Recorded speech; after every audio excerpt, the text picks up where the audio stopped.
The laughter still rings in my ears even now. It was one of those sharp collective laughs that cut through a room like glass, the kind that makes your face burn before your mind even understands the joke. Except this time, I was the joke. Paul leaned back in his chair, his wine glass catching the amber light from Mom's chandelier. "Come on, Maggie," he said loud enough for everyone at the table to hear. "Are you still working those odd jobs? Or have you finally found something that pays more than tips?" The whole table chuckled polite, shallow laughter that told me exactly where I stood. My mother Linda gave me that look, the one that said, "Don't make a scene." My older brother had always been the golden child, and no one dared dim his shine. Not even me.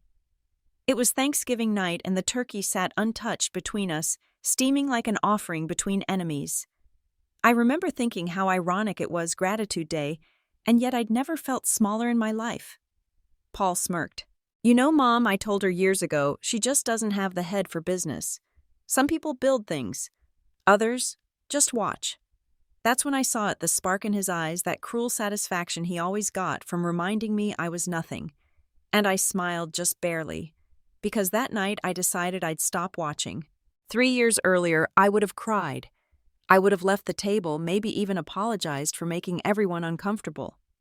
But something about the way Paul said useless like it was my first name flipped a switch inside me. I didn't cry this time. I didn't even blink. I just looked at him, this man who wore his arrogance like armor, and thought, "You think I'm beneath you. One day you'll bow to me." He kept talking, oblivious to the storm building right across from him. "You know what it is, Mags?" he continued, gesturing with his fork. "You just don't have the drive. You get comfortable too easily. No risk, no reward. That's what I always say." Funny thing was, Paul loved quoting business mantras he didn't live by. He'd inherited Dad's company, not built it. He'd been handed the keys to success, and he wore them around his neck like proof of hard work. Dad's death had changed everything. His company, Greenfield Holdings, had been divided unfairly, or maybe strategically. Paul got the business. I got his sympathy and the family piano. That Thanksgiving, sitting across from him, I realized how deliberate that division had been. Paul didn't just want the business. He wanted me small forever. "Paul," Mom said softly, reaching over to touch his hand. "Don't start, please." He shrugged, still smiling. "I'm just being honest. Maggie's a dreamer. That's not a bad thing if you're, I don't know, writing poetry. But this is the real world. I could have said 1,000 things. That I'd been the one who stayed when Dad got sick. That I'd handled his accounts when Paul couldn't be bothered. That Dad had trusted me with things Paul would never understand. But instead I said nothing.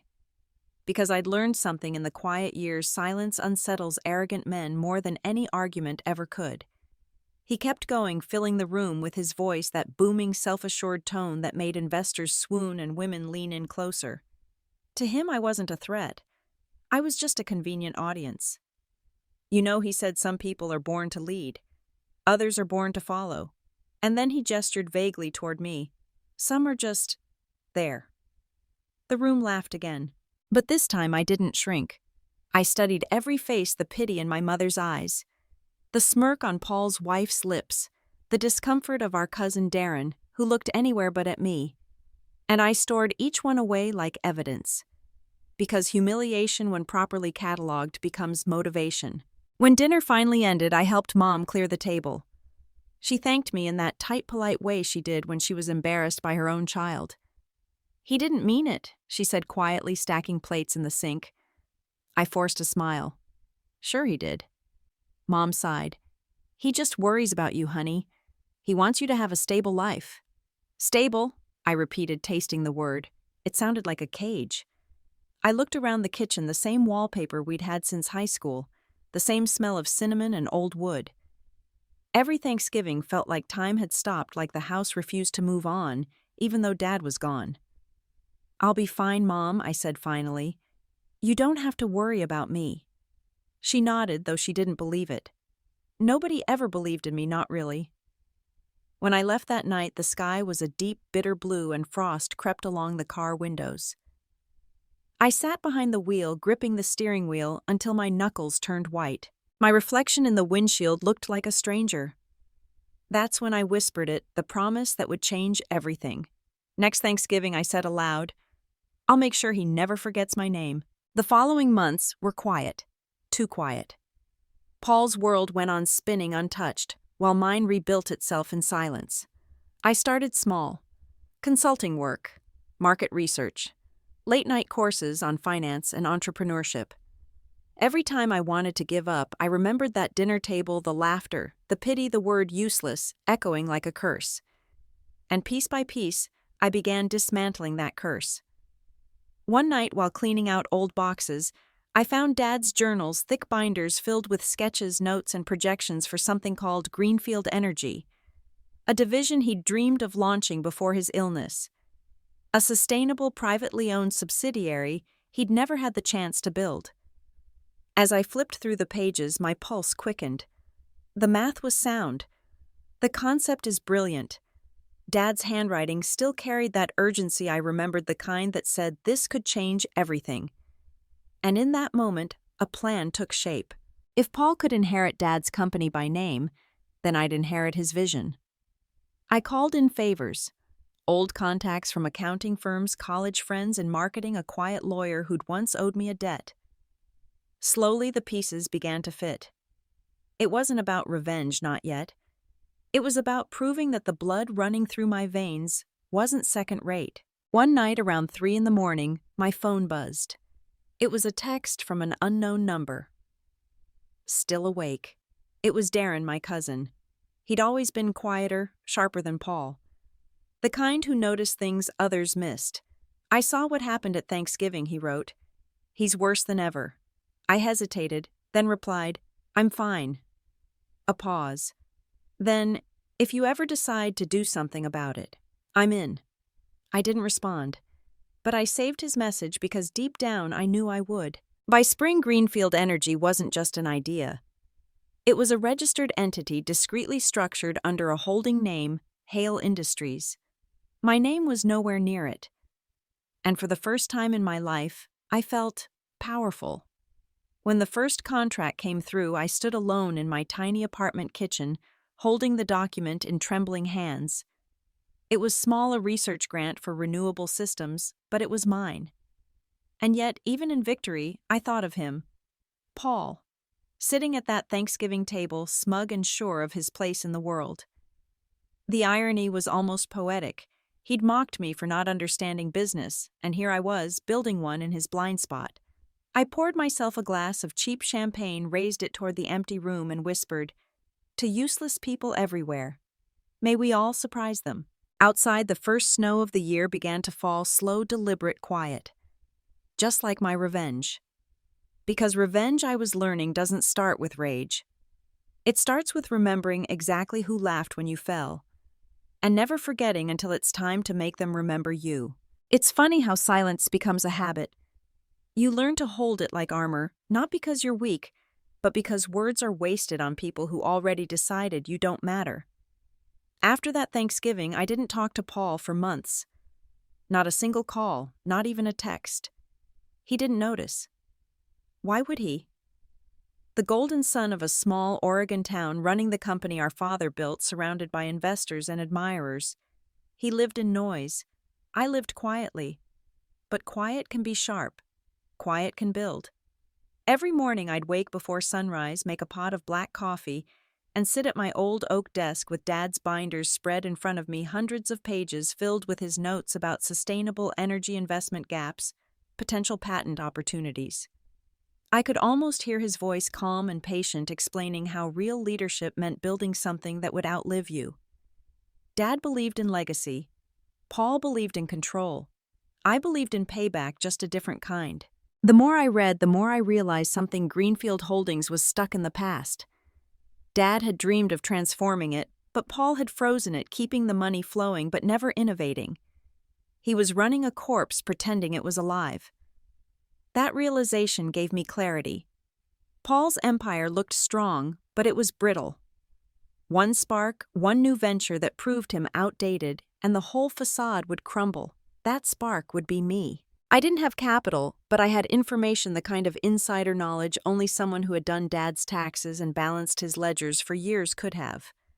I knew where the debts were hidden, which patents were dormant, which clients were itching for something new. I also had something else, a favor owed by a woman named Elaine Parker. Elaine had been Dad's friend, an angel investor with a reputation for spotting undervalued ideas. I hadn't spoken to her since his funeral, so I called. "Elaine, it's Maggie Turner." A pause, then warmth. "Well, I'll be damned. Maggie, sweetheart, how are you holding up? I'm working on something," I said carefully. "Something Dad started. Greenfield." "No," I said, my pulse quickening. "Something new. Something cleaner. Independent."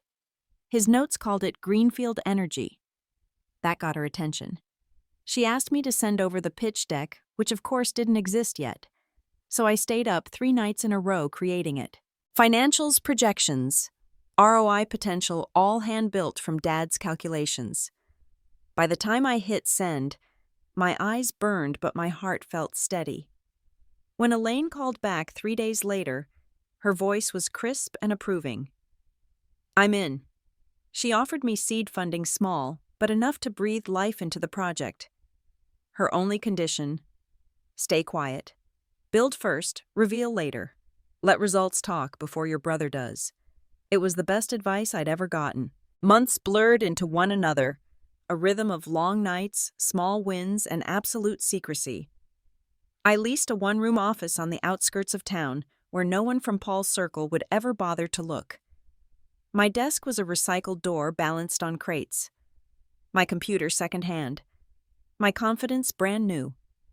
I hired 2 part-time contractors, a coder named Serena, and an engineer named Luis, both out of work, both brilliant, both desperate for a chance.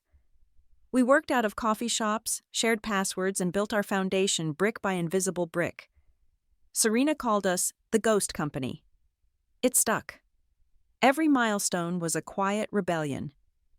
First prototype, a scalable microgrid model for rural energy storage. First client, a small eco-initiative in Idaho. First check, $3,000. Small victories, yes. But every one of them whispered the same truth: I wasn't useless. One night around midnight, I got an email from Paul. The subject line was blunt: family dinner next week. No message, just the time and place. I stared at it for a long time. The nerve. After everything he'd said, he wanted another performance, another night, where he got to play the successful brother while I sat there pretending not to be the family embarrassment. I almost deleted it. But then something inside me shifted. I hit reply. I'll be there. Because this time I wouldn't come as the broken one. I'd come as someone he didn't even recognize yet. Dinner was at Mom's house again. Same long table, same perfect china. Paul was already there, laughing with his wife, pouring wine like the host of some magazine spread. When I walked in, he barely looked up. "Well, look who decided to join us," he said. "Did you finally get tired of hiding from the world?" "Something like that," I said evenly. Mom fussed over me, asking if I'd eaten, if I was dating, if I needed money, the usual blend of affection and pity. I smiled through it all, knowing none of them could see what I'd built. That was fine. Secrets grow best in the dark. Paul, of course, couldn't help himself, so he said between bites of turkey, "What are you doing these days? Still hopping between temp jobs?" I met his gaze, calm and measured. "I've been consulting for a startup." He smirked. "A startup? Those things fail faster than New Year's resolutions." "Not this one," I said softly. He laughed, the sound filling the room. "Well, good luck with that. Maybe you'll finally learn what real business looks like." I smiled. Maybe I already have. Later that night, while I washed dishes, Mom joined me. "You know he only teases you because he cares," she said. I almost laughed. "That's not care, Mom. That's cruelty dressed up for dinner." She frowned. "Paul's under a lot of pressure. The company's been struggling." That made me pause. "Struggling?" She lowered her voice. He'd never admit it, but Greenfield's profits have dropped.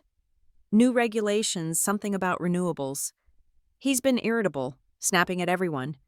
I felt a flicker of something dark and satisfying, not joy but justice. Maybe karma was faster than I thought. That night when I got home, I pulled up Greenfield's public financials. She was right. Revenue down 12%, assets restructured, R&D budget slashed to almost nothing. Paul was bleeding innovation out of the company and he didn't even know it. And while he slept on silk sheets, I was outpacing him from a folding chair in a rented office. A month later, Greenfield Energy, still operating under its holding name, Hale Industries, landed its biggest deal yet, a partnership with a federal sustainability program.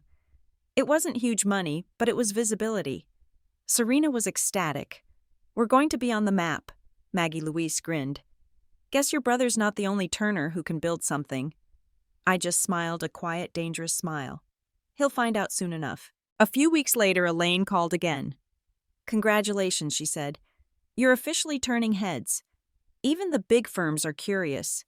You might want to be ready for questions, especially from people who like owning everything they see." I knew what she meant. Paul was going to notice. But when he did, he wouldn't see me. He'd see Ms. Hale, the faceless, efficient founder of a rising green energy competitor. The ghost he never saw coming. On the last day of the quarter, I stood in my office staring out the fogged window. My reflection looked different now, sharper, calmer. I thought about Dad, about all the times he told me not to measure myself by someone else's success. About Paul, who had done nothing but that. I whispered into the empty room. "You built this world for him, Dad, but I'll make sure it remembers you, not him." Then I turned off the light, stepped into the cold night air and smiled. Because for the first time in my life, silence didn't feel like defeat. It felt like the calm before the storm. It was a Monday. The kind of morning where you think a new to-do list might fix your life. The sun spilled weakly through the blinds of Blake & Rowe Media, glinting off rows of chrome coffee machines and half-dead succulents. I poured myself a cup and told my reflection in the glass door, "You're fine, Maggie. Just another week."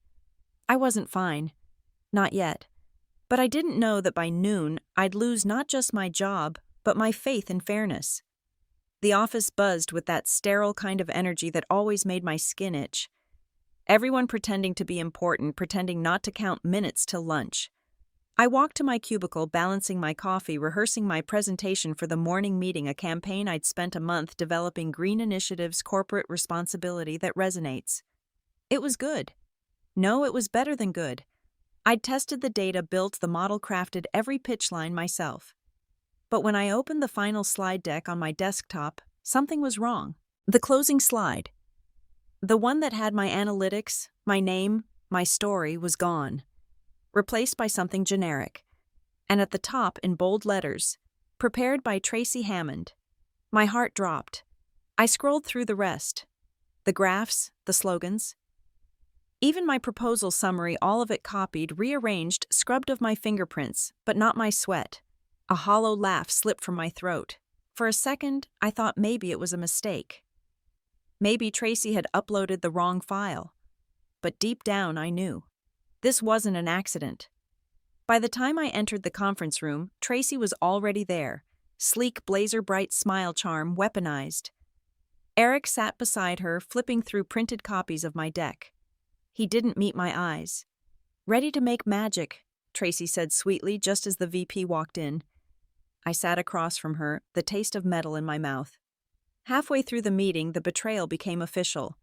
Tracy clicked to my closing slide, her slide now, and delivered my words with perfect confidence. "This model demonstrates how integrating renewable partnerships improves brand trust," she said, gesturing elegantly. "Our projections show a 12% lift in consumer retention." My projection, my research, my life.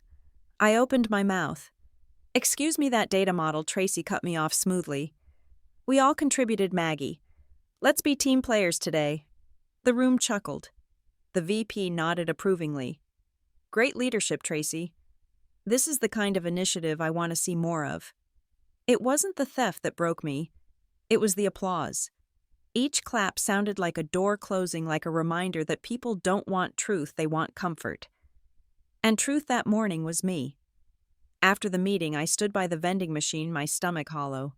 Eric approached, eyes darting around nervously. "Hey, Mags," he said quietly.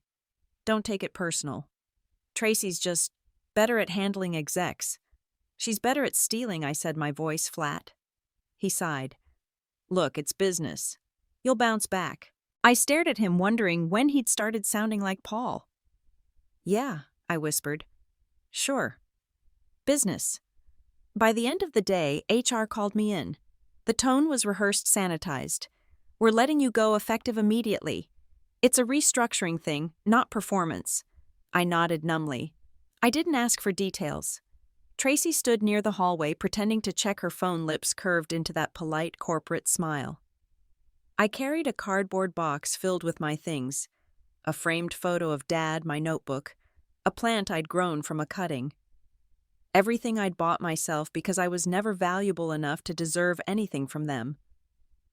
Outside, the snow had started again, soft, steady flakes settling on my coat like a shroud. I waited at the bus stop, clutching the box to my chest, pretending I wasn't shaking. When my phone rang, I almost dropped it. Mom's voice bubbled through the speaker. "Maggie, you won't believe it. Paul just got promoted. Isn't that wonderful?" I stared at the streetlight glowing through the snow. "Yeah, Mom," I said quietly. "Wonderful." When I got home, the apartment felt smaller than usual. The walls pressed in with silence. I set the box on the table, sank into a chair, and just stared. At the mug from Dad's old company. At the resignation letter still folded in my coat pocket. It all blurred together. Betrayal, humiliation, injustice. I'd lost my job to thieves, and my dignity to their applause. And the world kept turning. Then, as I opened my laptop to distract myself, I saw it an email chain from earlier that week. Eric had accidentally forwarded a message to me before HR wiped my access. Subject line, "Great pitch T, Horizon Capital loved it." And below that, "So your brother's firm liked the presentation." "Nice work, Tracy." I read it twice, then a third time as my pulse quickened. Paul's firm. My brother's firm. So this wasn't just betrayal. It was family. The same web of people who'd always told me I was useless, now making money off my work. For a long moment, I couldn't breathe. Then slowly, I closed the laptop, leaned back in my chair, and laughed quietly, bitterly. They'd taken everything. My job, my idea, my name. But the one thing they couldn't take was my fire. That night, I didn't cry. I sat at my desk, opened an old file labeled Green Initiative, the one I'd pitched, the one they'd stolen. I deleted the title, typed a new one. Greenfield Renewable Solutions for Everyday People. My fingers hovered over the keyboard. I didn't have money. I didn't have a team. But I had something more dangerous: purpose. I started rewriting the plan. Simplifying. Strengthening. Every humiliation became data. Every injustice became a blueprint. By midnight, I'd written 3 pages. By 2 a.m., 5. And at 3:30, I sent a single email to Nora, my old college roommate now, a lawyer who specialized in startups. Subject line: Need legal advice for a small venture. Body: If I can't work for them, I'll build something that makes them come to me. When I hit send, the weight in my chest eased. Not gone, but lighter. Outside, the snow thickened, swirling under the streetlight, chaos, cleansing, and beginning all at once. I took off my company badge, set it on the desk beside Dad's photo, and whispered, it wasn't rage that built Greenfield. It was survival. Pure, stubborn survival. I didn't know it then, but the vow I'd made at that Thanksgiving table to make him remember my name had already begun to reshape me. I was no longer the girl watching from the sidelines. I was the architect of my own new beginning, and this was day one. It started with a phone call from Paul's assistant, polite professional, and completely unaware of the irony. "Good afternoon, Ms. Hale," she said. "Mr. Turner was impressed by your work with Hale Industries and would like to discuss potential partnership opportunities between your firm and Greenfield Holdings." I had to cover my mouth to stop the laugh that tried to escape. He wanted to partner with me. My brother, the man who once said I'd never understand business, was reaching out to the faceless woman who was in fact me. Of course, I said, forcing calm into my voice, "Please have him send over a proposal." When the email arrived, I sat at my desk for a long time staring at his name on the screen. Paul Turner, CEO. He was asking Hale Industries to consult on Greenfield's failing renewable division, the very one our father had dreamed of creating. My fingers trembled slightly as I opened the file. The arrogance practically bled from the words. Greenfield Holdings seeks strategic innovation partners to modernize its sustainability department. Translation: Paul's empire is cracking, and he's looking for someone to patch the holes. I read every line, every number. The company's structure was a mess: overextended projects, bloated budgets, a marketing team that hadn't innovated in years. Paul had kept the illusion of success through charm and borrowed capital. But illusions, like debts, have a due date. And that due date was coming soon. I called Elaine the next morning. "You're not going to believe this," I said, pacing my office. "Try me," she replied dryly. "Paul wants Hale Industries to consult for Greenfield." Silence, then a low whistle. "Well, that's poetic. What should I do?" "You take the meeting," she said. "And you play your part. Keep the mask on. The longer he doesn't recognize you, the more control you have." "Control?" Elaine chuckled. "Sweetheart, you already have it. He just doesn't know it yet." The meeting was scheduled for the following week at Greenfield's headquarters in Portland. I hadn't been there since Dad's funeral. The thought of walking through those glass doors again, the ones Paul now owned, made my stomach twist. On the morning of the meeting, I dressed carefully. Charcoal suit, hair pinned up, black-framed glasses I didn't need but wore for disguise. When I looked in the mirror, I didn't see Maggie Turner anymore. I saw Ms. Hale, precise, confident, untouchable. The lobby hadn't changed much. Still marble floors, still a receptionist, who greeted me with polite disinterest. "Mr. Turner, we'll see you now," she said, gesturing toward the elevator. The ride up felt like years. I remembered being 15, bringing Dad lunch here during summer breaks, sitting in the conference room while he explained profit margins to investors. I remembered how proud he looked when he said, "One day you'll understand all this, Maggie." He was right, just not in the way anyone expected. When the elevator doors opened, Paul was waiting at the far end of the hall, tall, confident, wearing the same smug grin I'd seen my whole life. He extended a hand. "Ms. Hale," he said warmly. "Pleasure to finally meet you. I've heard great things." I took his hand, my pulse steady. "Likewise, Mr. Turner." His handshake was firm, practiced, the kind that tried to assert dominance. I let him have it. For now. The conference room was massive walls, lined with framed awards from the company's heyday, all under Dad's leadership. I wondered if Paul ever noticed that the plaques stopped the year he took over. We went through the formalities. Introductions. PowerPoint slides. I kept my tone clipped and professional, letting him fill the air with his own self-importance. He was good at that. Always had been. "This company means everything to me," he said, gesturing dramatically toward the Greenfield logo behind him.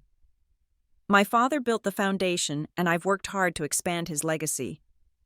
I almost laughed. He'd spent more time maintaining his image than building anything of substance. "Our biggest challenge," he continued, "is public perception. Investors want innovation, but it's hard when you're dealing with legacy infrastructure. Legacy infrastructure. That's what he called Dad's work now." "I see," I said coolly. "Well, Hale Industries specializes in revitalizing legacy systems. We bring fresh vision to what others overlook." He nodded, impressed. Exactly what we need. He didn't know how right he was. As the meeting went on, I found myself studying him. The same confident gestures, the same polished lies. But beneath it all, there was tension, the faint twitch in his jaw, when someone questioned a figure the way his assistant flinched every time he raised his voice. Power built on fear never lasts. When the meeting ended, he shook my hand again. "I have a feeling this will be the start of something great." I smiled, polite but distant.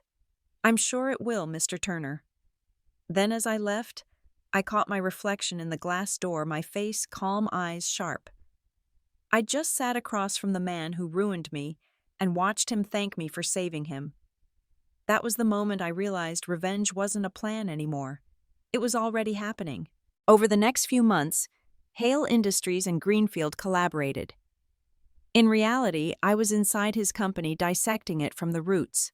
My team conducted audits, evaluated efficiency, and compiled reports that subtly pointed investors toward me and away from him. Every week, Paul grew more dependent on Hale Industries' advice.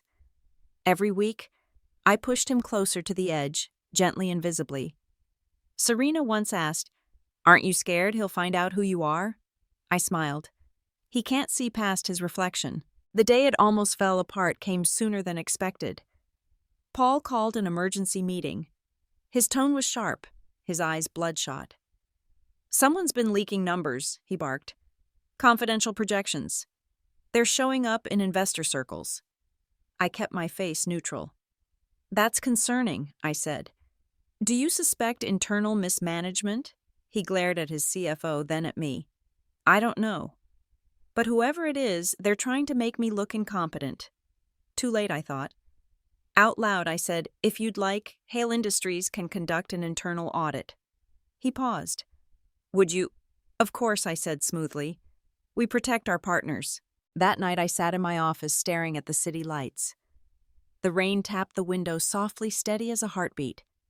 It hit me then I was living in two worlds. To Paul, I was his savior. To myself, I was his reckoning. I opened Dad's old notebook, flipping to a page where he'd written, "Integrity builds legacy. Ego destroys it." Dad hadn't meant it as a prophecy, but maybe it was. 2 days later, I handed Paul my report. It was clean, detailed, and entirely true. Greenfield's downfall wasn't sabotage. It was self-inflicted. Overspending. Poor leadership. Neglected projects. I didn't need to frame him. He'd already done it himself. When he finished reading, he leaned back, rubbing his temples. "So you're saying the problem is me?" I met his eyes for the first time since Thanksgiving. "I'm saying the company reflects its leader, Mr. Turner. Always has." He stared at me, searching for something doubt, apology, recognition. But he didn't find any. And for the first time, he didn't have a clever answer. After I left the building, I walked to the riverfront, the wind cold against my face. The air smelled like rain and iron sharp alive. I thought about that night at Thanksgiving, about the way he'd laughed when he called me useless. Now his company was depending on me to survive. The irony wasn't lost on me. And yet beneath the satisfaction there was something else, a quiet, eerie calm. Because this wasn't the end. It was only the midpoint between humiliation and revelation. The next time Paul Turner looked across a room at me, he wouldn't see Ms. Hale. He'd see Maggie, the sister he destroyed. And by then, it would be too late. Rumors spread faster than truth in corporate circles, faster, sharper, and far more poisonous. By spring, Greenfield's offices were buzzing with whispers. The kind that start in coffee breaks and end in shareholder calls. Paul Turner was losing control. I didn't start the rumors. I didn't have to. When a man builds his empire on ego, all it takes is silence for the walls to echo his own downfall. At first they were harmless, a few investors murmuring about declining performance, about missed projections, about leadership fatigue. Then came the questions about the Hale Industries partnership. Who were they? Why was their influence growing? It was perfect. Every time Paul tried to assert dominance, Hale Industries was there subtly correcting his mistakes. To him, it looked like support. To everyone else, it looked like a replacement. And he was too blind to see it. By mid-March, he was holding meetings twice a week.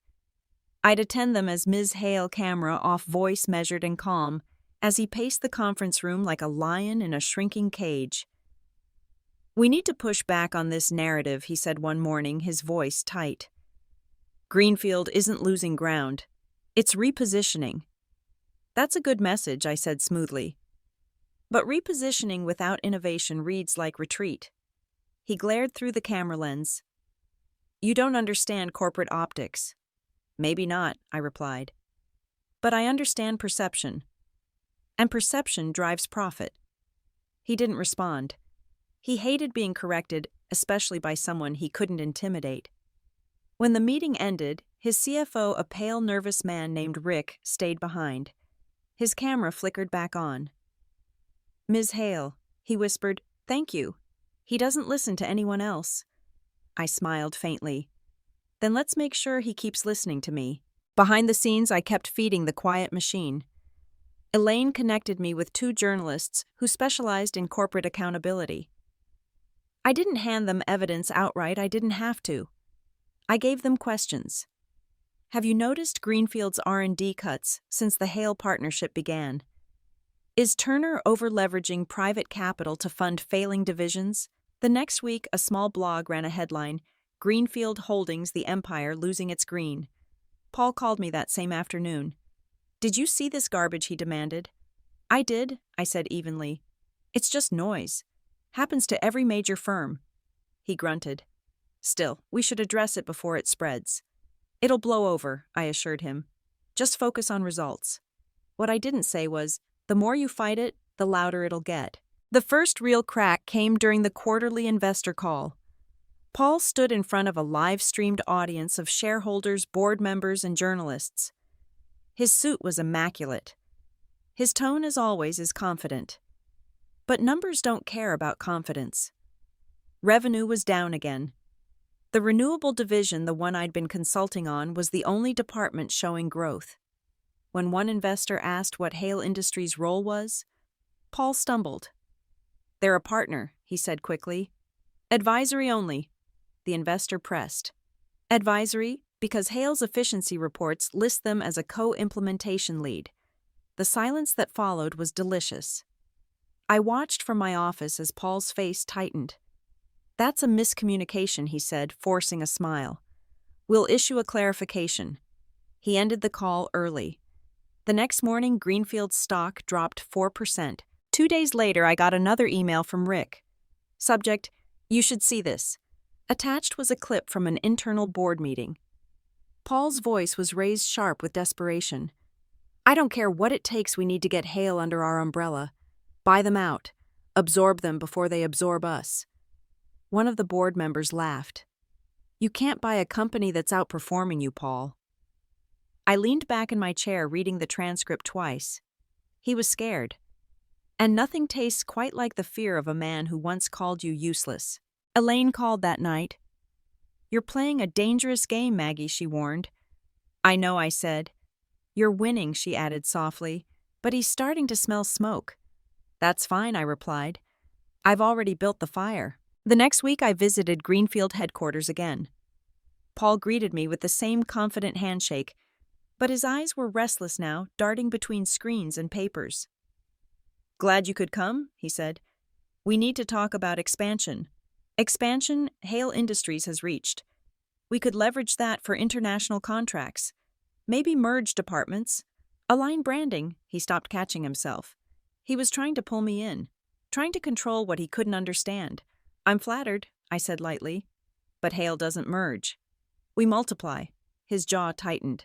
"Then maybe you'll reconsider once you see our valuation." I smiled. "Maybe you'll reconsider once you see ours." When I left his office, I caught a glimpse of myself in the elevator mirror, the tailored suit, the calm expression, the eyes that didn't flinch anymore. The girl from that Thanksgiving table was gone. In her place stood the woman who'd learned how to turn humiliation into currency. By summer, Paul's frustration boiled into paranoia. He called emergency meetings for every small problem, demanded loyalty oaths from executives, even fired 2 managers for incompetence. But fear doesn't fix rot. It spreads. One evening, his assistant Kara called me in a panic. "He's losing it," she whispered. "He accused Rick of leaking documents. He's been locking himself in the office for hours." "Take the night off," I told her. "Go home." "Are you sure?" "Yes. The storm's already coming. You don't need to get wet." That storm hit the next morning. The same journalists Elaine had hinted to finally published their full exposé, Greenfield's crumbling core mismanagement behind the curtain. The article detailed everything from reckless spending to leadership instability to a lack of transparency in the renewable sector. They didn't mention Hale Industries directly, but the implication was clear: the only part of Greenfield still thriving was the one Paul didn't control. By noon, the board called an emergency session. Paul tried to fight it, he always did, but numbers again don't care about pride. The decision was unanimous: appoint a temporary co-director to oversee restructuring. Guess who they chose? Ms. Hale.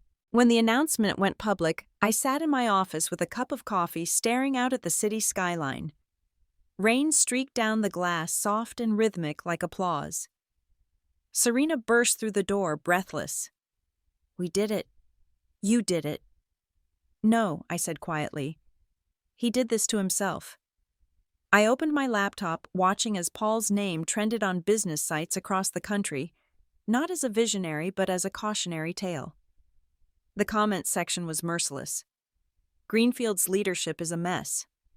How long before Hale buys them out completely? Paul Turner's empire is rotting from the inside." I scrolled for a moment, then closed the screen. Because it wasn't the end. Not yet. The cracks were showing. But I didn't just want to watch his empire fall. I wanted him to watch it happen, knowing exactly who pushed the first brick. And when the time came, he wouldn't be looking at Ms. Hale. He'd be looking at me. Maggie Turner. The sister he once called useless. The one who turned his empire into dust. The documents arrived on a Thursday. Ordinary envelopes, beige and unmarked, stacked neatly on my desk. But inside them lay the moment I'd been building toward for 2 years. Ownership. Power. Proof. Each form bore my hidden name, Hale Industries Holdings, LLC, linked through a web of shell corporations Elaine and I had meticulously built. What began as a consulting contract had evolved into something much larger, a controlling share of Greenfield Holdings. I owned 51%. Paul Turner had no idea. I ran my fingers over the papers slowly, like someone touching the edges of a weapon they'd forged by hand. Every signature, every dotted line had been months of quiet maneuvering. Through Elaine's network of investors, Hale Industries had purchased Greenfield's undervalued renewable assets piece by piece, starting with subsidiaries Paul considered financial dead weight. He'd sold them off to generate cash flow, never realizing he was selling them back to me. By the time he noticed, it was too late. I had become his largest silent partner. That afternoon, my phone rang. Paul's voice, loud and frantic, bled through the line. "Maggie," he barked before catching himself. "Sorry, Ms. Hale. We need to talk." He was unraveling. I could hear it in his breathing. "What's wrong?" I asked, my tone calm and neutral. "There's been a shift in shareholder structure," he said. "Some shell firms, Hale Industries Holdings, acquired major stock in Greenfield. Over 20% overnight. No one knows who they are." I bit the inside of my cheek to keep from smiling. "That's concerning," I said softly. "Do you suspect a hostile takeover?" His laugh was brittle. "No one takes over Greenfield. Not while I'm in charge." "Of course not," I replied. "Still, perhaps you should reach out. Build a relationship before someone else does." He hesitated. "You think I should contact them?" "Yes," I said. "Send them a courtesy message. Tell them you value transparency." It took everything in me to keep my voice steady. He was about to write to me. 2 hours later, the email came through my Hale inbox. Subject: Introduction and Opportunity for Partnership. Dear Ms. Hale. It began. "I'd like to extend a warm welcome to Greenfield's newest major investor. Our firm believes in collaboration, and I look forward to a mutually beneficial relationship." I read it 3 times. Every line was polished, corporate, and desperate. I drafted my response carefully. "Dear Mr. Turner, transparency is indeed valuable.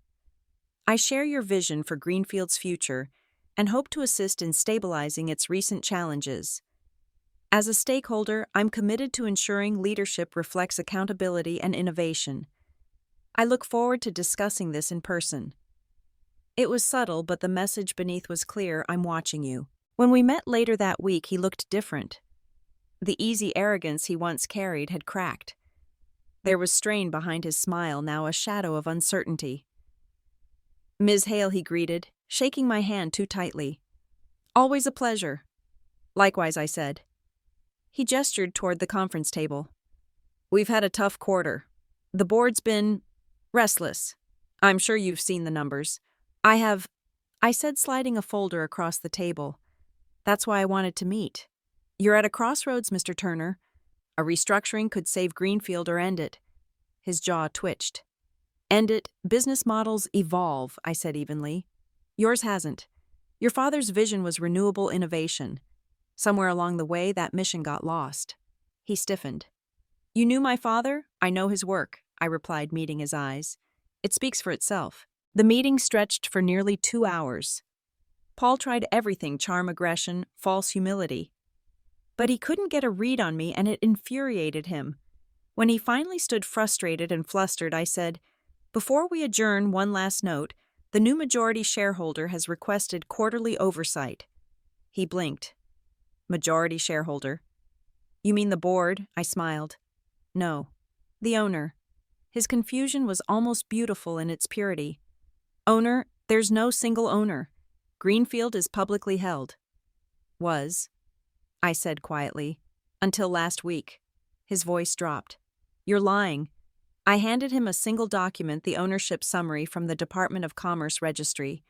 My name wasn't on it, of course, but Hale Industries Holdings was listed as the controlling entity. He scanned it, his eyes widening with every line. This can't be right, he whispered. Oh, it's very right, I said. I suggest you start preparing your next shareholder presentation accordingly. He looked up at me, his face pale. Who are you? I let the question hang in the air, then said softly, The person you shouldn't have underestimated. After I left, I stood in the hallway, staring out over the Portland skyline. The city pulsed with life cars moving like veins, lights flickering like heartbeat monitors. I thought about that Thanksgiving, the word useless ringing in my ears.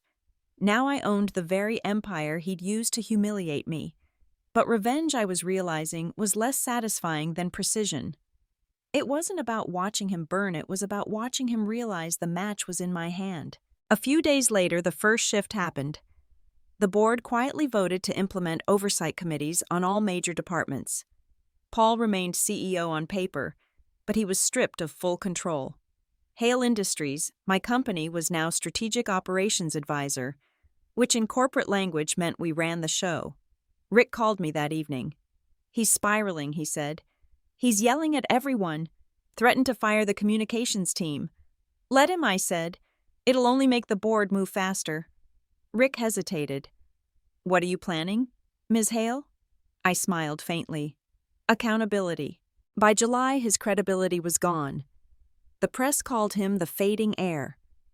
Investors referred to him as the placeholder, and employees whispered that Hale would soon take full control. Every insult, every condescending smirk he'd ever thrown at me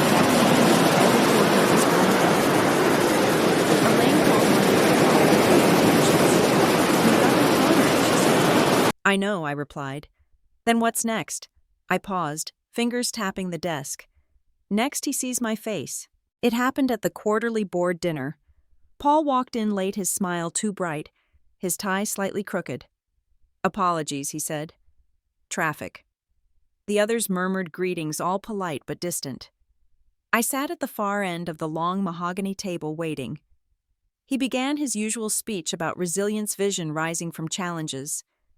His voice wavered only once when he mentioned Hale Industries. I believe our partnership has been mutually beneficial, he said, forcing a smile. Though I'd appreciate meeting the owner at some point. The board chair looked down at the table. You already have. Paul frowned. Excuse me? The chair nodded toward me. Ms. Hale, would you care to clarify? The room fell silent. I rose slowly, meeting his eyes for the first time without pretense. He froze. Maggie. I let the name hang there, deliberate, heavy. Hello, Paul. His mouth opened, but no sound came. I told you once, I said softly, that you'd remember my name. Around us, the board members watched in stunned silence as realization dawned on him. Slow, painful, undeniable. You, he whispered. You own everything you thought I couldn't handle, I said. For a moment, no one breathed. Then I smiled. Let's begin the meeting. That night as I left the building, the wind carried the faint sound of laughter, his laughter from years ago. But this time it wasn't mocking me. It was echoing hollow, fading behind me as I walked away. Because the truth was no longer hidden. I wasn't just the woman he'd called useless. I was the owner. The night after the board dinner, I didn't sleep. I lay awake staring at the ceiling, the echo of Paul's stunned silence replaying over and over in my head. The look on his face when he realized who Ms. Hale truly was, his sister, the woman he'd mocked in front of their family, was the kind of moment you could almost taste. It wasn't the joy I felt. Not yet. It was anticipation. He knew the truth now. The question was, what would he do with it? By morning, I had my answer. At exactly 6:45, my phone lit up with a barrage of missed calls, all from Greenfield's headquarters. The subject line of the first email read, Urgent Partnership Review. Paul wasn't one to accept defeat quietly. I brewed coffee, turned on my laptop, and prepared for battle. At 8 a.m., Paul called. His voice was smooth, almost rehearsed, but I could hear the crack underneath. We need to talk, he said. We did, I replied. Not as strangers, as a family. That word family hit like a stone thrown through glass. He sighed. Maggie, I didn't know it was you. If I had, you would have still tried to control me, I interrupted. The only difference is now you can't. Silence stretched between us. I imagined him sitting in his corner office, jaw tight, eyes hard. This doesn't have to be a war, he said finally. We can rebuild together. Greenfield needs both of us. I almost laughed. Greenfield needs leadership, Paul, not another man desperate to save face. His voice hardened. Don't push me. I smiled to myself. You're already falling. That week, Paul began his counterattack. First came the press statement's smiling interviews where he praised his sister's remarkable recovery from personal struggles and called me an invaluable partner in Greenfield's renewed vision. The condescension was deliberate. He wanted to rewrite the story to make it sound as if he'd lifted me up, not the other way around. Then came the rumors, whispers in business circles that I'd manipulated my way into control, that I was unstable, emotional, unfit for leadership. Typical Paul, if he couldn't win by strength, he'd try to poison the ground beneath me. But what he didn't realize was that every move he made only deepened the trap I'd set months ago. 3 months earlier, I'd contacted Greenfield's corporate attorney, Nora Weston, a meticulous woman with a sharp tongue and no patience for arrogance. I'd hired her privately under Hale Industries to review Greenfield's legal structures. When she discovered Paul had been using company funds to finance personal real estate deals, her eyes gleamed. Do you want to destroy him? She asked bluntly. I want him accountable, I said. Same thing she muttered, and began her work. Now, as Paul tried to spin the media in his favor, Nora quietly built the case that would undo him. She gathered internal emails, traced financial irregularities, documented every time he'd bypassed board approval for personal gain. When I finally met her for coffee one foggy morning, she slid a folder across the table. This, she said, is the rope he tied himself with. I flipped through the documents line by damning line. Are you sure it's enough? I asked. She grinned.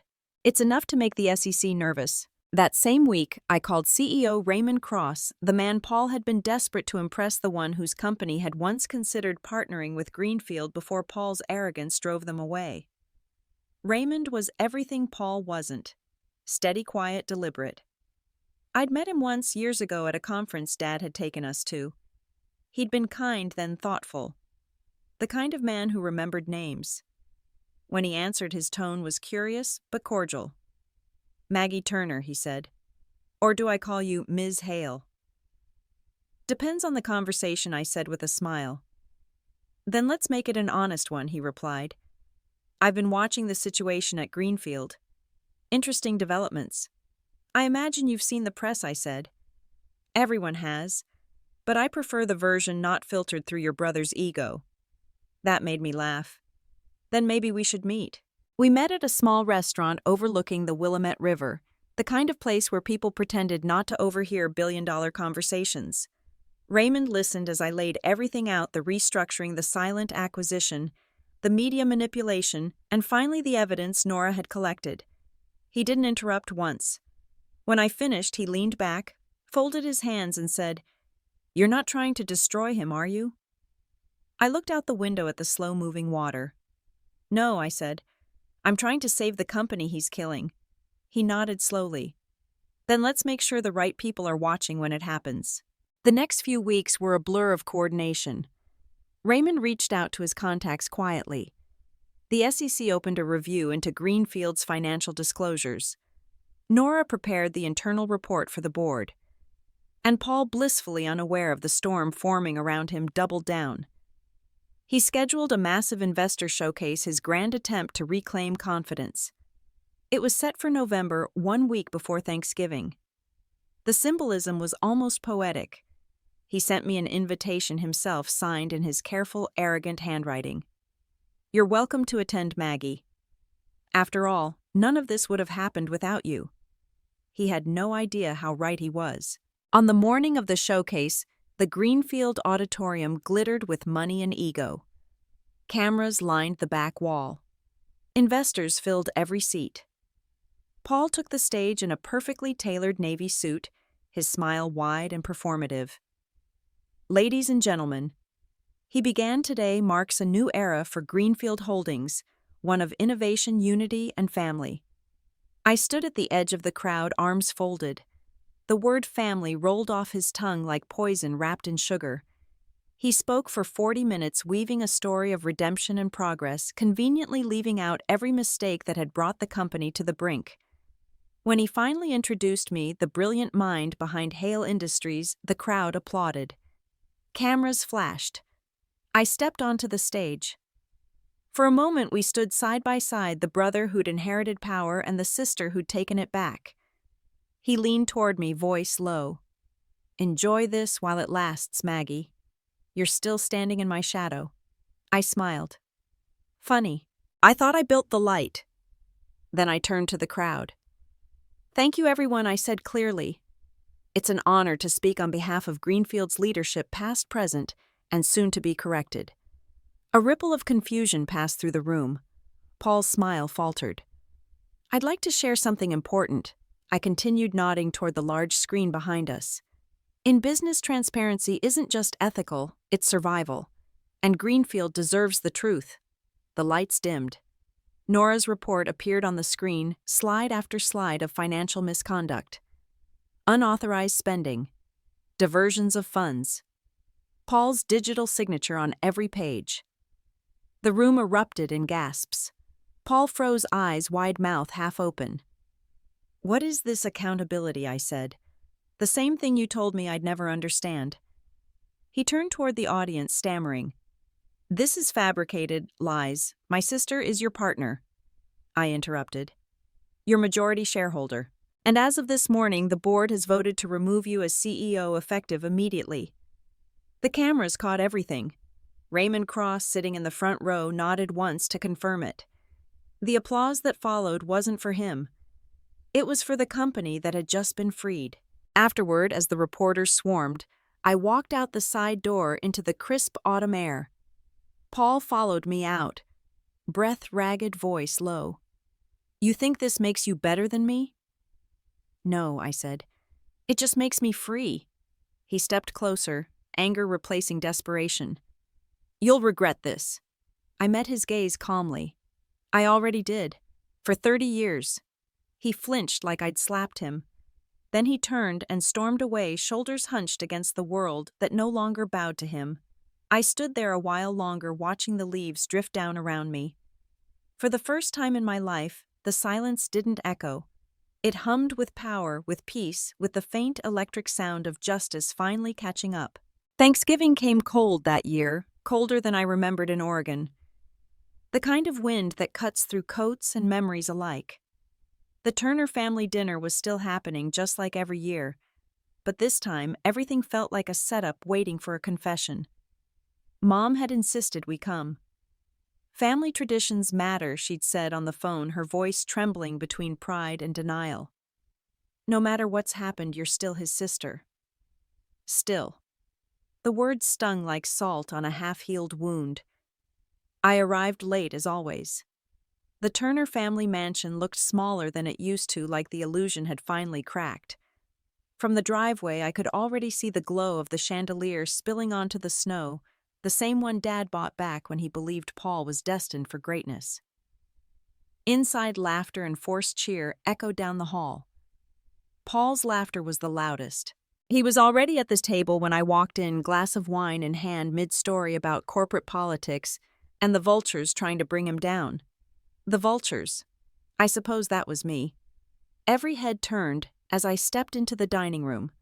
The chatter stopped, like someone had hit mute. My mother's smile was too wide. My father's eyes, once sharp with disappointment, now flickered with something else. Maybe regret. Maybe fear. Maggie, Mom said quickly, standing to hug me. You made it? I wouldn't miss it, I replied, setting down my coat. Paul rose slowly, still wearing that polished CEO mask that barely held together anymore. Sister, he said, the word thick with sarcasm. Glad you could join the family again. I never left, I said evenly. You just stopped noticing me. The silence that followed was heavy, the kind that could choke you if you let it. Then, just as I sat, he chuckled and raised his glass. To family. Even the ones who think betrayal is business. Mom froze mid-motion, fork hovering above her plate. Dad cleared his throat. Paul. No, it's fine, I said, my voice calm. Let him talk. Because this time I wanted him to. Dinner began, the usual performance of forced niceties and clinking silverware. Paul did what he always did, dominated the room. He bragged about old deals, exaggerated new ones, and dropped hints about a restructuring that would soon have him back on top. He wanted to reclaim his throne at this table, even if his kingdom had already burned.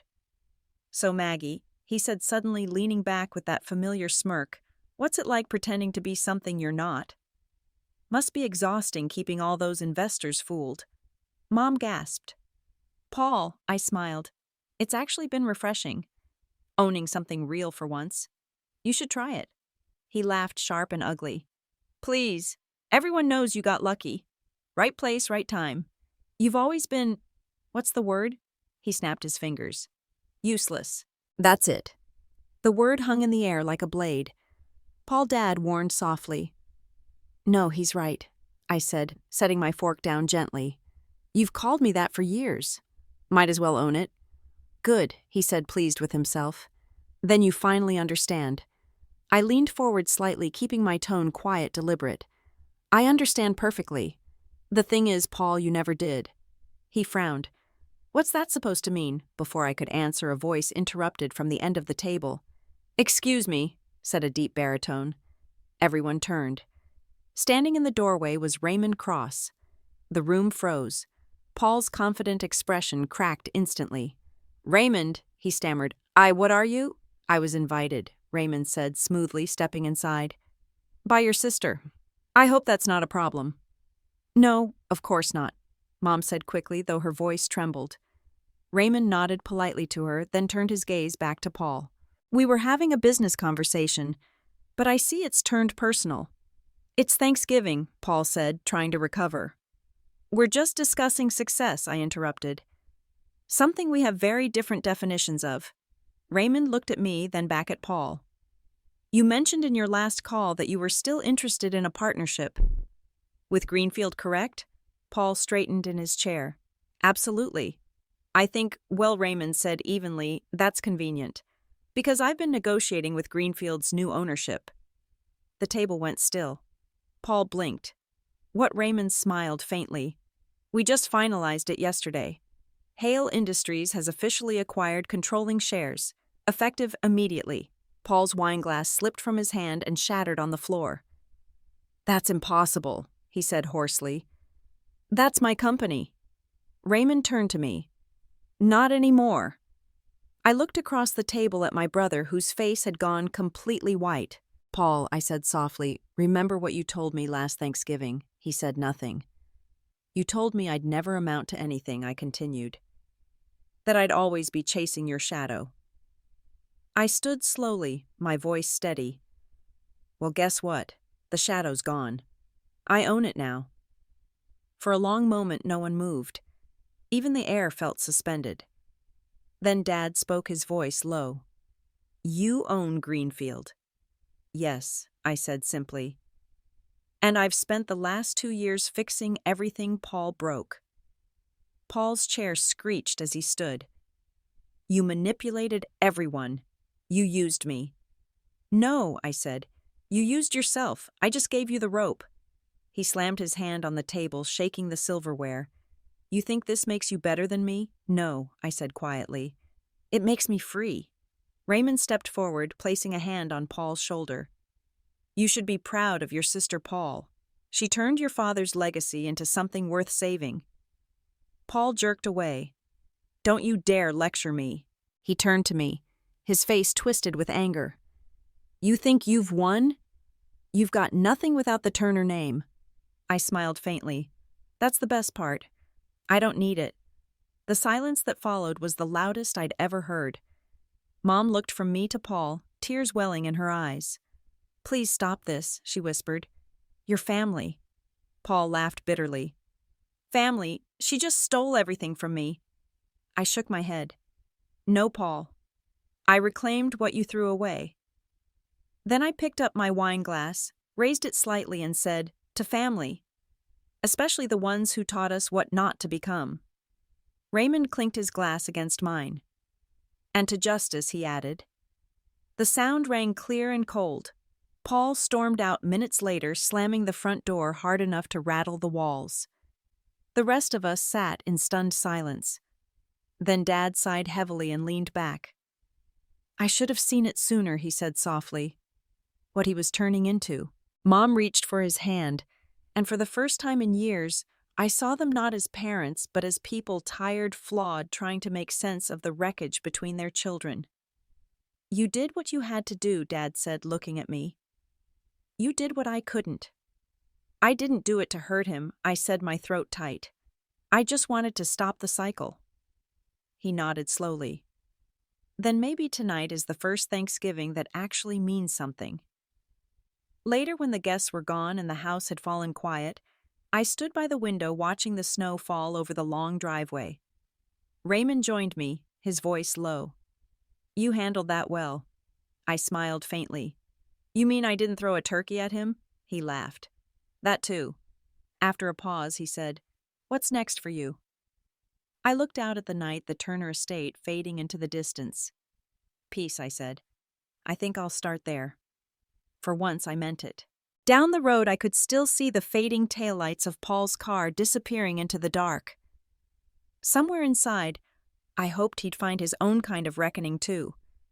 But that wasn't my battle anymore, because for the first time in my life, I wasn't the failure, the forgotten sister, the useless one. I was the woman who turned humiliation into power. And this Thanksgiving, the tables didn't just turn, they belonged to me. The next morning, the world felt strangely quiet. The storm had passed, but the air was still thick with aftermath, the kind that makes you realize even victory has its echoes. I sat on the balcony of my apartment, coffee steaming in my hands, watching the weak winter sun peek through the clouds. The city below seemed to be holding its breath. The streets, still slick from the previous night's rain, shimmered under the pale light, reflecting the ghostly outlines of passing cars. The air felt clean, as if the city itself had just exhaled a deep sigh of relief. It was in this quiet calm that I truly felt the weight of what I'd done. Paul hadn't called. Not that I expected him to. I imagined him sitting in his penthouse apartment, blinds drawn, nursing the hangover of public humiliation. The business papers had already picked up the story: Greenfield's former CEO ousted after internal audit scandal. Turner siblings, from family business to power struggle. Every headline carried his name next to mine. But for the first time, it wasn't him standing in the light. It was me. I sat at the head of the long oak table in Greenfield's boardroom that morning, the same table where Paul used to preside all confidence and swagger. Now the chair was mine. Before we begin, I said, looking around at the faces of my new board, some curious, some skeptical, a few openly relieved. I want to be clear. This company isn't about ego anymore. It's about restoration. They nodded, pens poised, eyes alert. We've lost trust, I continued, not just in our leadership, but in our integrity. I won't rebuild Greenfield on a foundation of arrogance and deceit. Do we do this the right way or not at all? A quiet murmur of approval rippled around the room. For the first time, they weren't waiting for Paul to speak. They were listening to me. After the meeting, I found myself alone in his old office. It still smelled faintly of his cologne and expensive failure. The walls were lined with framed certificates, faded awards, and photos of him shaking hands with people who no longer returned his calls. I stood by the desk, running my hand along the polished surface. Once I dreamed of sitting here not for power but for proof. Proof that I could. Proof that I was enough. Now that I had it, the victory felt quieter than I imagined. A knock on the door pulled me from my thoughts. It was Nora Weston, my legal advisor. "Press is going wild," she said, walking in. "They're calling you the silent reformer. Some even think you're going to sell the company. Let them wonder," I said. She smiled. "You're playing this smart, Maggie. But remember, public sympathy doesn't last forever. People will want someone to blame, and your brother's fans won't go quietly." "I'm not looking for sympathy," I said. "Just the truth." Nora tilted her head. "You really are your father's daughter." That hit me harder than she knew. Later that afternoon, I visited my parents. The house felt different, emptier somehow, like the walls were holding their breath. Mom was in the kitchen, hands trembling as she arranged leftovers in plastic containers. "Maggie," she said softly when she saw me, "you didn't have to come. I wanted to." Dad was at the table, newspaper spread open in front of him. The headline blared my name. He folded it neatly when I entered. "You did what had to be done," he said. I hesitated.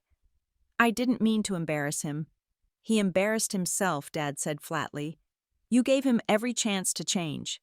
"He didn't take it." Mom sighed. "He's still your brother." I looked at her. "And I still love him. But love doesn't mean letting someone destroy everything." She nodded, eyes shining. "You sound like your father." I smiled faintly. "That's the first time you've said that without it being an insult." Dad chuckled under his breath. "Maybe that's because it finally sounds true." That night I couldn't sleep. I sat on my balcony overlooking the river, the city lights reflecting off the water like shards of glass. The phone buzzed once beside me. Paul. Just seeing his name made my heart clench. I let it ring twice before answering. "Maggie," he said. His voice was hoarse, tired. "Paul." For a moment, neither of us spoke. "I've lost everything," he said finally. "No," I said quietly. "You lost control. There's a difference." He let out a bitter laugh. "You sound like Dad." "Maybe that's not such a bad thing. You think this makes you the hero," he snapped. "You think people will love you for saving the company. I didn't do it for them." "Then who?" I paused. "For me. For Dad. For the people who believed in what Greenfield was supposed to be." He didn't answer. I could hear him breathing, shaky, uneven. "Paul," I said softly, "you can rebuild, but not by tearing others down. Not again." "You took my life," he said. "No," I whispered. "I just stopped living under yours." He didn't reply. His face, once a mask of fury, now held only a hollow silence. He looked at me, really looked at me for the first time in years. And in that gaze I saw not anger on a profound, terrifying emptiness.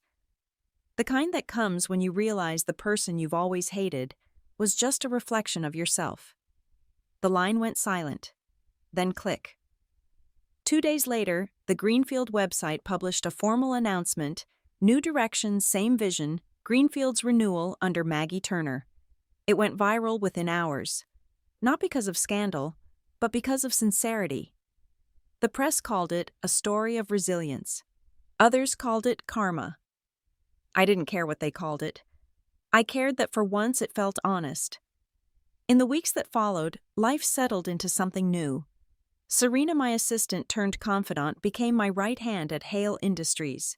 Elaine continued advising from the shadows, proud and cautious all at once. Raymond and I began collaborating on a new joint venture, Greenfield Renewables, a project focused on sustainable housing, the same kind of innovation our father once dreamed about before Paul's ambition consumed it. During one late-night strategy call, Raymond said, "You know, your brother's downfall might just be the reason this company survives." "Sometimes," I said, "the only way to save something is to burn away the rot." He smiled. "You've got fire in you, Maggie." I looked at the reflection of the city in the window and said quietly, "I had to. It was the only thing that kept me warm." A month later, I got a letter in the mail. No return address. Just my name handwritten in the familiar slanted script. Paul's handwriting. Inside a single page. "You win. I hope it was worth it." I folded it carefully and set it in my desk drawer. For a long moment, I just stared at it.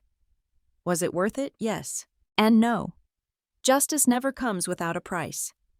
Mine was a brother. By December, Greenfield was thriving again. Employee morale rose. Investor confidence returned. And for the first time in years, the company's quarterly reports showed growth, not inflated numbers, but genuine progress. I stood in the same office that once belonged to Paul, watching the sunrise spill gold across the river. The city looked alive again. Serena stepped in with coffee. "You did it," she said, smiling. "We did it," I corrected. "Still," she said, "I bet you never thought you'd be here." I laughed softly. "No. But I guess life has a way of circling back to where it started, only this time you're not the same person." She nodded, setting down the cup. "What's next, rebuilding?" I said. "Not just the company, myself." I took a sip of coffee, savoring the quiet, the weight of everything that had come before. The past didn't vanish. It lingered like smoke after fire. But it didn't choke me anymore. It reminded me of what I'd survived, of who I'd become. Maggie Turner, the woman they called useless, had rewritten her story. And though I knew there were still chapters left to write, I was finally holding the pen. Chapter 10. The Cost of Power. Winter came hard that year, pressing against the city like a reminder that even success can freeze you if you're not careful. The glow of victory had dimmed into something colder, quieter. Every morning I walked into Greenfield's glass tower, greeted by employees who smiled a little too politely, whose eyes still carried traces of uncertainty. That was the thing about taking power: you didn't inherit loyalty. You earned it one action at a time. I'd won the war, yes, but I was still learning how to rule the peace. One Friday morning, I walked into the executive meeting and found Nora Weston already waiting, her coat draped neatly over a chair. "You look tired," she said, not as an insult but as a fact. "Running a company while diffusing the fallout from a scandal tends to do that," I said, dropping my folder onto the table. She smiled faintly. "You're doing better than most CEOs would." "That's not saying much." Nora handed me a report. "The SEC closed its investigation. Officially, you're cleared. Greenfield's reputation is stabilizing." Relief flickered through me, short-lived but real. "And Paul," she hesitated. "He's kept quiet. For now." "For now" never lasts with him. Nora's expression softened. "He's hurting Maggie. Public humiliation does strange things to people." I looked out the window at the gray skyline. "He's been hurting people his whole life. Maybe now he'll understand what it feels like." Her voice was quiet. "Be careful not to turn into him while you're proving you're not him." That one hit harder than I expected. The truth was, she wasn't wrong.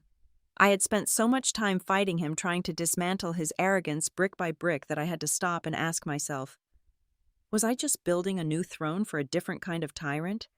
Was I becoming the very thing I fought against?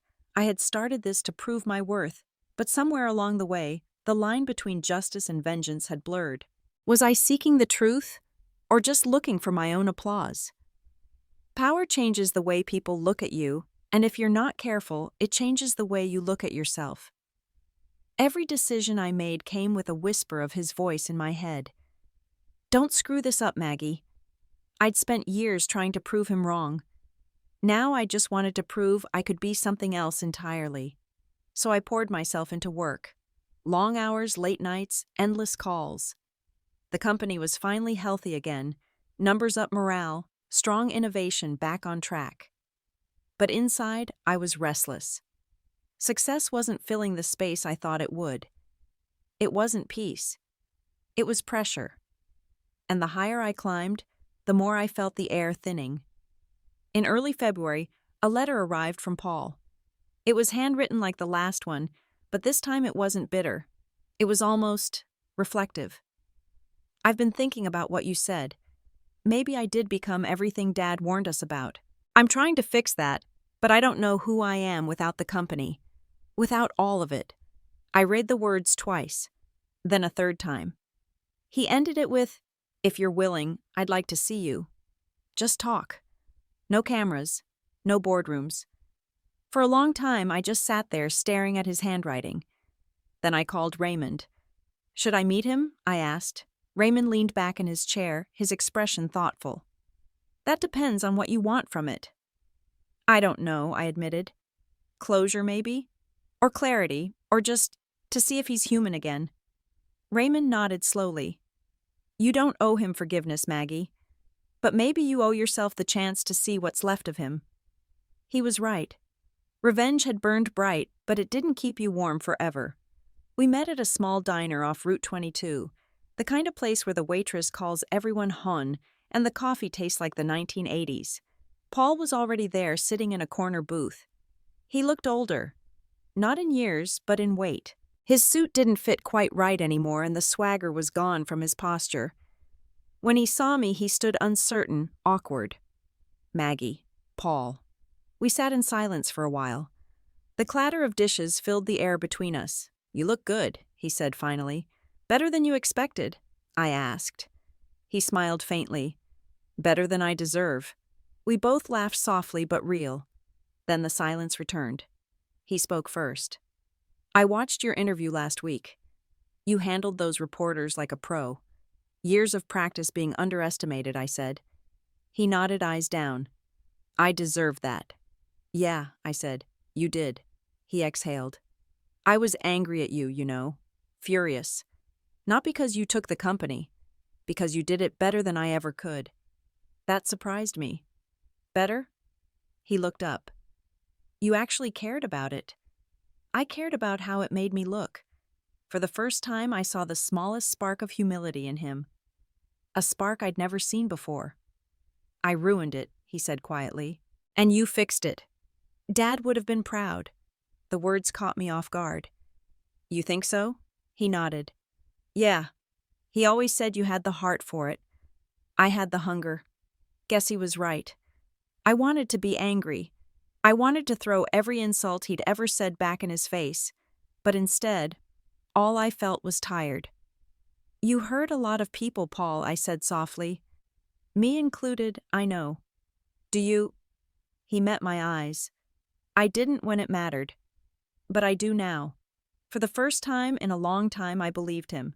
We talked for nearly 2 hours about Dad, about the company, about everything that had gone wrong between us. When we finally stood to leave, he said, "I'm starting over. Consulting for a startup. Small team, clean slate." Hearing that from him, the man who once called my consulting work useless, felt like a silent final twist of the knife, not in him, but in the old version of me. It was a victory I hadn't even planned for. He nodded, then hesitated. "Do you think someday we could be siblings again?" I finished. He gave a weak smile. "Something like that." I considered it. "Maybe. But not today." "That's fair," he said.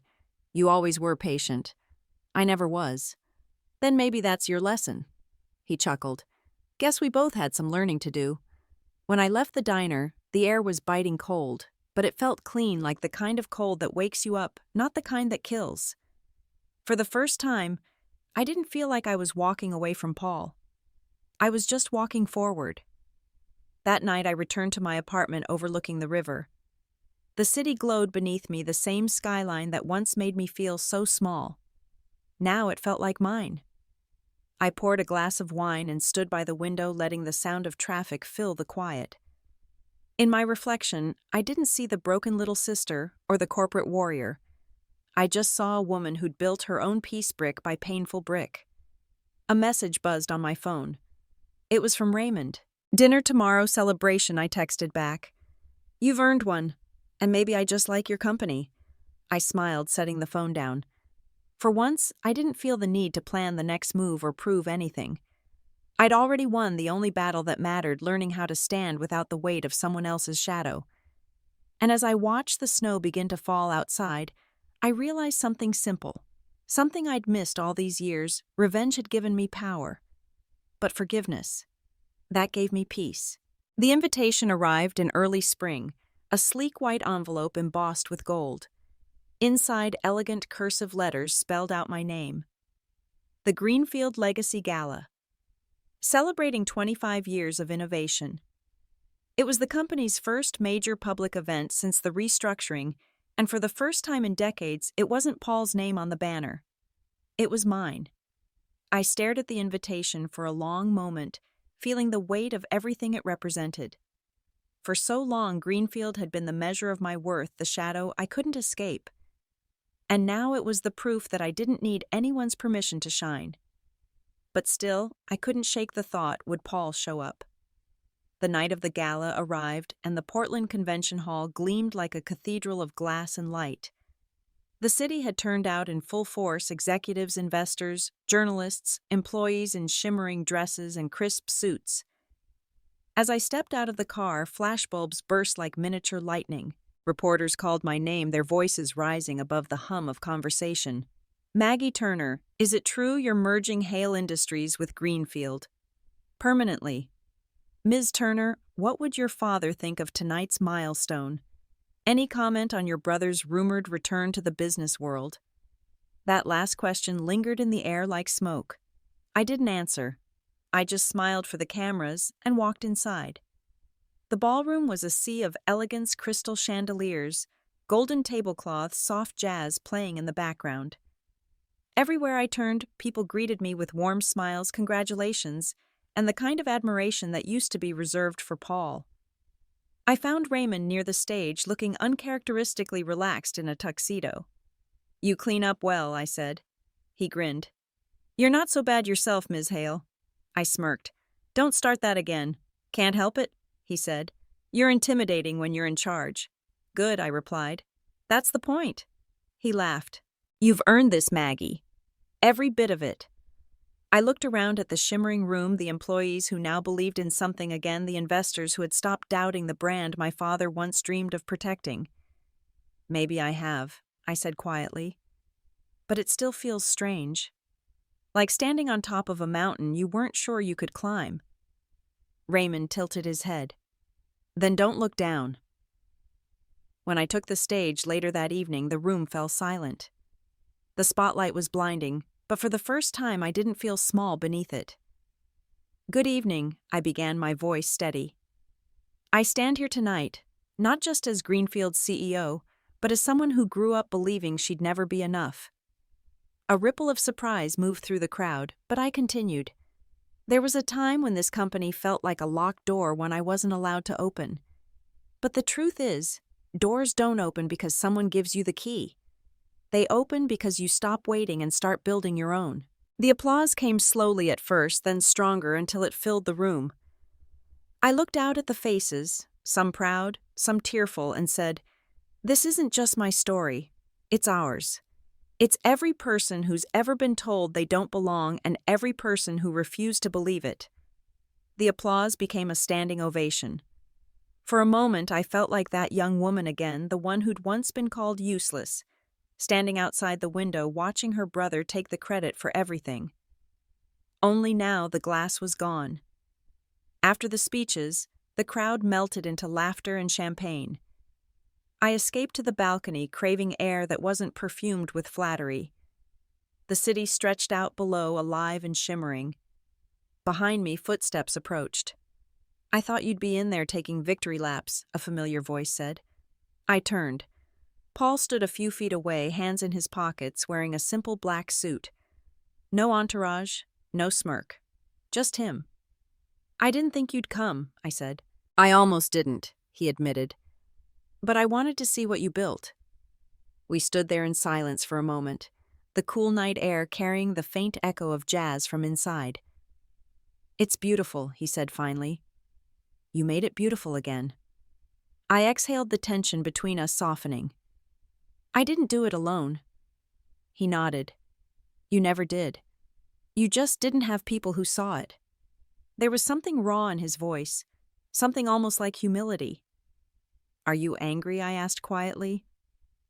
"Maybe a little," he said, with a small, rueful smile. "But not at you. At me. For wasting so much time trying to prove I was the better one." "You don't have to prove anything anymore, Paul." He looked out over the city. "That's the thing, Maggie. I still want to build something. Just not like before." I studied him for a long moment. His face was thinner, his eyes tired, but clear. For the first time I saw my brother not the rival, not the tyrant, but the man he might have been if pride hadn't eaten him alive. "Then build it," I said. "But this time, make it count." He nodded. "Maybe I will." We stood there for a while, not as enemies or competitors, but as two people who had finally stopped fighting ghosts. Before he left, he turned and said, "You know, Dad would have liked this version of you." I smiled faintly. "I think he would have liked this version of you too." Then he walked back inside, disappearing into the crowd. Later that night, as the event wound down, I lingered by the empty stage. The lights were dim now, and the hum of conversation had faded to a low murmur. Raymond found me again, 2 glasses of champagne in hand. "To new beginnings," he said, offering one. "To full circles," I replied, clinking my glass against his. He studied me for a moment. "You know you don't look like someone who just conquered an empire." "That's because conquering isn't the goal anymore," I said. "It's what comes after." He smiled. "And what comes after balance," I said softly. "Forgiveness. Maybe even peace." He raised his glass. "Then here's to peace." After everyone left, I stayed behind. The hall was silent except for the faint hum of the city outside. I walked to the edge of the stage and ran my hand over the engraved plaque that bore Greenfield's new motto, "Built to last." Built together. I then walked into the grand ballroom, now empty save for a few cleaning crew members. The chandeliers were dim, the golden tablecloths stacked neatly at the side. I found the chair where my father would have sat at these events, the one where he would have watched Paul present his half-truths. I sat down, the leather creaking softly under my weight. I closed my eyes. The sounds of the night, the distant traffic, and the faint hum of the building felt a world away. And in that quiet moment I could feel his presence not as a memory, but as a living legacy. He was here, and he was proud. For the first time I felt the full weight of what I had done, not as a victory over Paul, but as a promise kept to my father. As I stepped outside, the wind carried the scent of spring. The river glimmered under the moonlight. For the first time in my life, I didn't feel the weight of expectation pressing down on me. I felt light. Not because everything was perfect, but because I'd stopped needing it to be. The war was over. The rebuilding had begun. And somewhere deep inside, beneath all the triumph and loss, I realized the truth. Sometimes revenge isn't the end of the story. Sometimes it's just the beginning of healing. It's been 1 year since that Thanksgiving dinner the night Paul called me useless for the last time. Sometimes I still wake up with echoes of his laughter in my head, the kind that used to cut deeper than any insult. But now when I open my eyes, I see something else. My own skyline.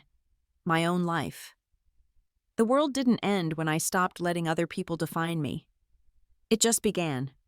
This morning I sat on my balcony, coffee steaming against the cool air, watching the sunrise paint the city gold. Portland was waking up. Delivery trucks hummed below. Seagulls circled above the river, their cries sharp against the stillness. I checked my phone, 3 new emails from the board, one from a journalist and one from Paul. That last one made my stomach tighten for a second. Not from fear anymore, just the ghost of habit. I opened it. Subject, thank you. Maggie.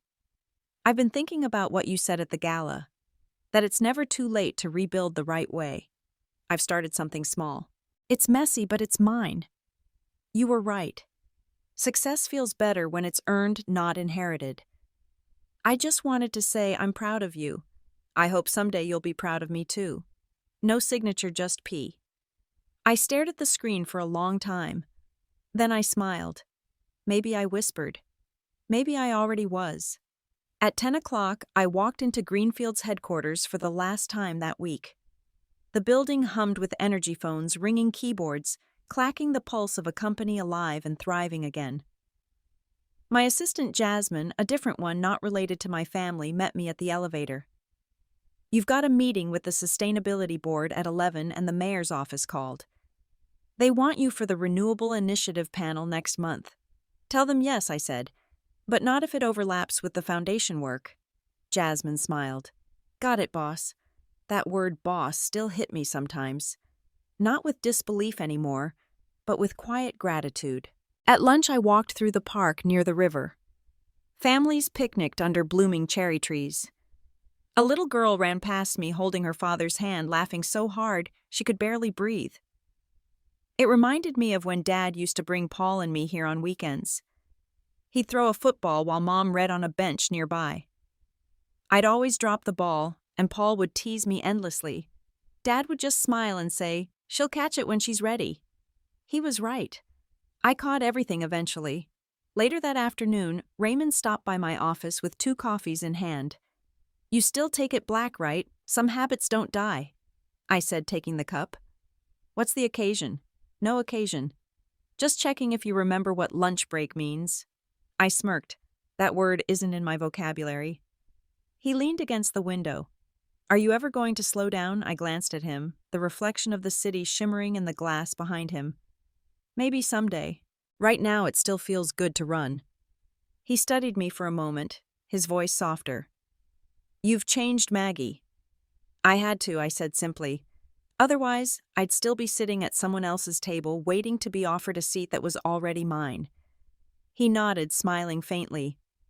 You know, when you said that line at the gala about building your own key, it went viral. They quoted it in Forbes. Did they? I laughed. Guess poetic trauma sells. Raymond chuckled. No, truth sells. And you hit people where they live. That evening, the office was quiet when I finally shut my laptop. The sun dipped low, flooding the room with orange light. My reflection in the window looked older, wiser, and finally at peace. Before leaving, I walked to the glass case in the lobby. Inside sat my father's old watch, the one he wore when he founded Greenfield. I'd restored it and placed it there after the restructuring, engraved with a single line, "Legacy isn't given. It's built." I touched the glass, whispering, "We did it, Dad." For a moment, I could almost hear his voice again, warm and steady. I always knew you would, kiddo. A week later, the Hale Turner Foundation launched its first program scholarships for women in sustainable business. Standing at the podium, I watched a group of young women in the front row, notebooks, clutched hope shining in their eyes. One of them asked, during the Q&A, Ms. Turner, "What made you start this foundation?" I smiled. Once someone told me I was useless. I decided to prove that wasn't true. Not to him, but to myself. And now, I want to make sure no one else ever believes that lie again. The room erupted in applause. But it wasn't the noise that filled me, it was the silence between claps, the feeling of something real settling inside me. Purpose. That night I went home to my small apartment overlooking the river. It wasn't the mansion my family once owned, but it was mine. The walls were lined with plants, books and photos from Greenfield events, faces smiling, teams thriving. I poured a glass of wine and sat by the window. Below, the city lights shimmered like 1,000 tiny stories still unfolding. I thought of everything that had happened, the humiliation, the betrayal, the Thanksgiving that started it all. And I realized for the first time that I didn't hate any of it. Without that moment, I wouldn't have become the woman staring back at me now. My phone buzzed. A notification from YouTube. Someone had uploaded a video titled, "At Thanksgiving, brother said I was useless until the boss he wanted to impress called me owner. It was a fan-made retelling of my story, dramatized, emotional, and raw. The comments section was filled with thousands of strangers cheering for me, thanking me for inspiring them to take control of their own lives. One comment stood out. "I watched this after being laid off. I thought I'd never recover. But now I'm starting my own company." Thanks, Maggie, for reminding us that revenge can be classy. I smiled, setting the phone aside. Funny how life works, how your pain becomes someone else's permission to try again. Outside rain began to fall, gentle and rhythmic against the glass. I opened the window slightly, letting the sound wash through the room. Revenge had been the fire that started it all. But it wasn't what kept me going. What kept me going was knowing that I could build something better, something lasting. And I did. Before bed, I wrote a note in my journal, the same one I'd started the day I took control of Greenfield. 1 year later, I'm no longer chasing justice or running from the past. I'm just living. And that's enough. I closed the book and set it on the nightstand. Outside, the rain slowed and the city glowed under a soft haze. I raised my glass to the window and whispered, "To every woman who's ever been called useless, may she one day own the room." Then softer smiling to myself, "And may she never forget to enjoy it when she does." Before you go, if you've ever been underestimated, if someone's ever told you that you'll never make it, remember this. The best revenge isn't proving them wrong. It's proving yourself right. Leave a comment below if you've ever had your own Thanksgiving moment. And if you're still in the middle of your story,